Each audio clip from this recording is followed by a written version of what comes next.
Hello ladies and gentlemen, and all people in between. Welcome to Aunt Millicent's cooking show.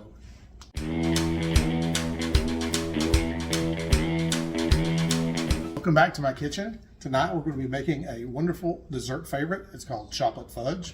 There's a little bit of cooking involved, but not a whole lot. Just a little bit to get a little practice in. The ingredients are very simple and it's going to be delicious. And the fun thing is you can modify it. If you don't like regular chocolate fudge, you can add things to it, and I'll show you how to do all that thing. So I'm going to go ahead and apron up, and I'll see you in a minute.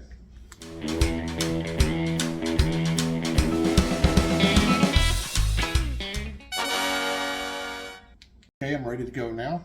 Let's talk about the ingredients like we always do. The very first ingredient in chocolate fudge is going to be 2 cups of chocolate chips.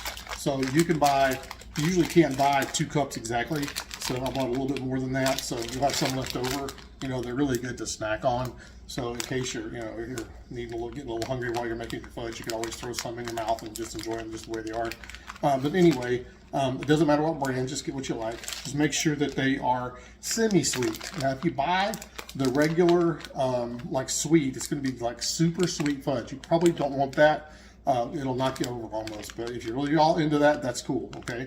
So make sure it's semi-sweet chocolate chips. Okay, that's the first ingredient. Second ingredient is going to be the old friend condensed milk, okay? This is the 14-ounce version. It's in your baking goods aisle, and they're cheap and easy to pick up. Some of you guys may not know anything about condensed milk. There's 2 things on the shelf. One is evaporated milk and one is condensed milk. Make sure you get the right one, okay? Now, condensed milk actually comes from condensed cows.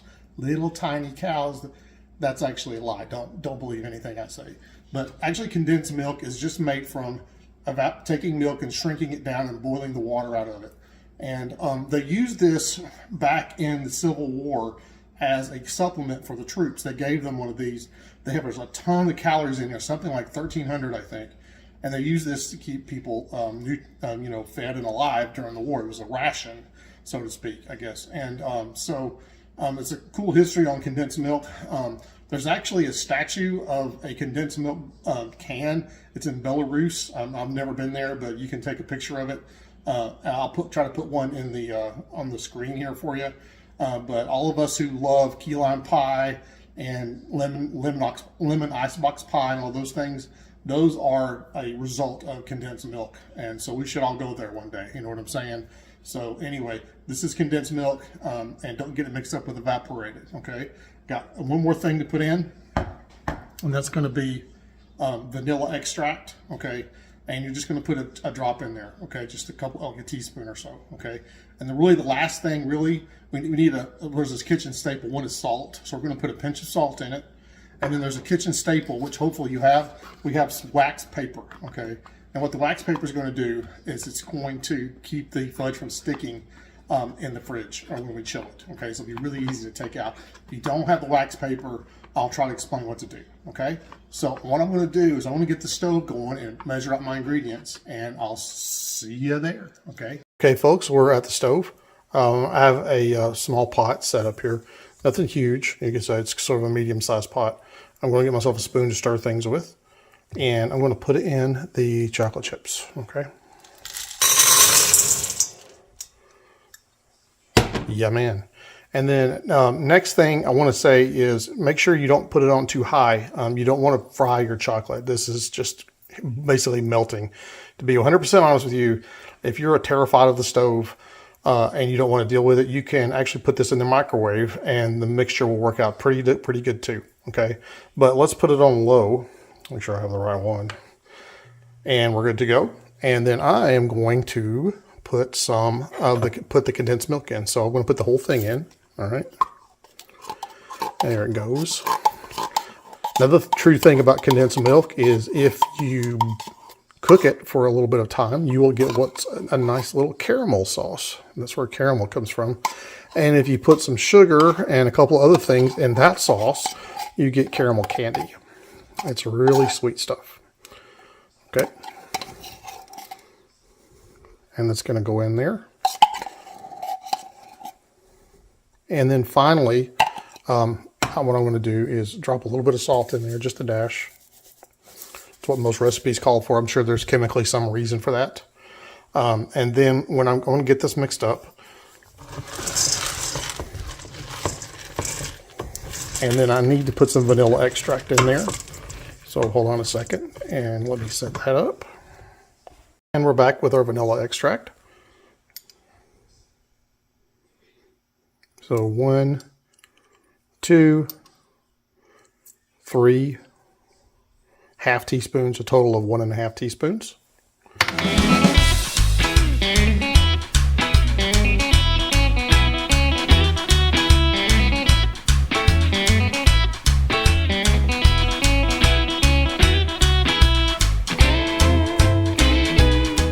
Okay guys, we have fully, well, it's hard to see with my lousy light, but they're, it looks like fudge.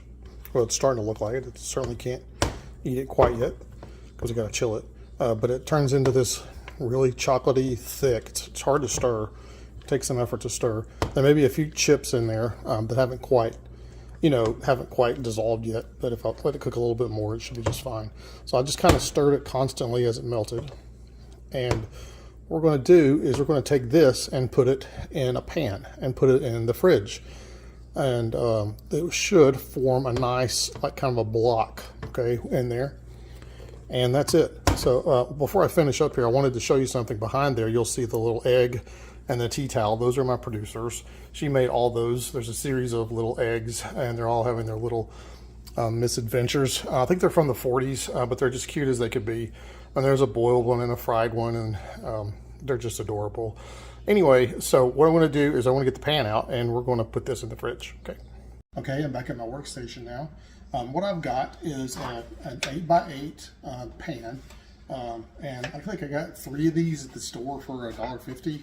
These are great because you could throw them away, or you could take them to a party and leave them. Nobody cares, so you just toss them when you're done. So I've got one of these, and then to make the fudge easy to come out, I've torn some wax paper, okay, and this is just the standard, wax paper from the store, just like this, and you just tear a sheet off. I'm going to put it in here,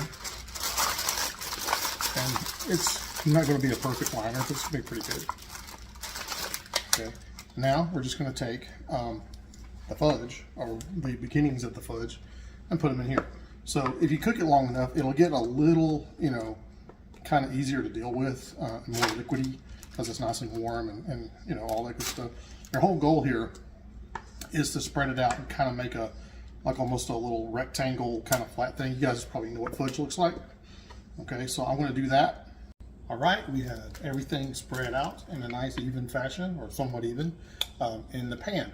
So again, the wax paper helps us just peel the thing out and peel it off the back of the fudge when it's done. Okay, right now would be an ideal time to put some nuts on top. If you like walnuts, peanuts are perfect. You can even put a little bit of sprinkling of extra chips on there, chocolate chips if you wanted to. So what we're going to do is we're going to go ahead and put this in the fridge, and it's going to chill for 2 hours. How many hours is that again?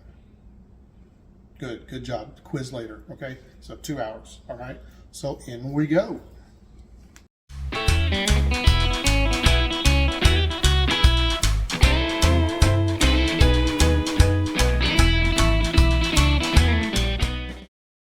Okay, we're back. It's 2 hours later, and let's see what we got. So what we have is our fudge, and it is in our wax paper.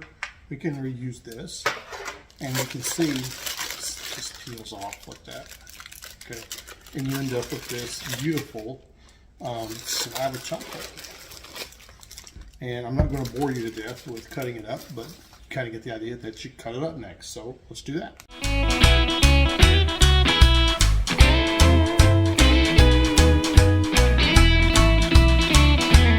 Okay, everyone, we're finished, and we have our fudge all cut up nice, and looks like little bricks of it. So they are beautiful. You can pick them up with your hand and hold them. They don't stick to anything.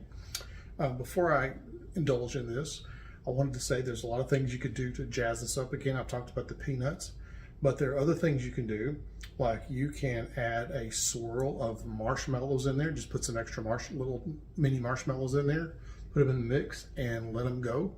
and mix them all up. It'll make a nice marshmallow swirl. You can also replace your morsels with white chocolate, semi-sweet white chocolate, and mix that up and mix them up with crumbled up Oreos and make a cookies and cream thing going on. They are wonderful.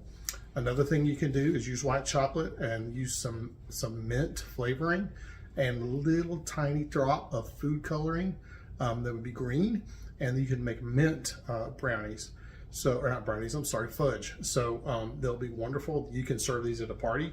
This stuff will keep a very long time if you keep it in the fridge, and you can serve it whenever you're ready. So I hope you really enjoyed the show tonight, and I want to try this. That's good. Trust me, it's good. All right, and I really hope you enjoyed the show, and I will sign off with a bon appetit. Thank you for joining me.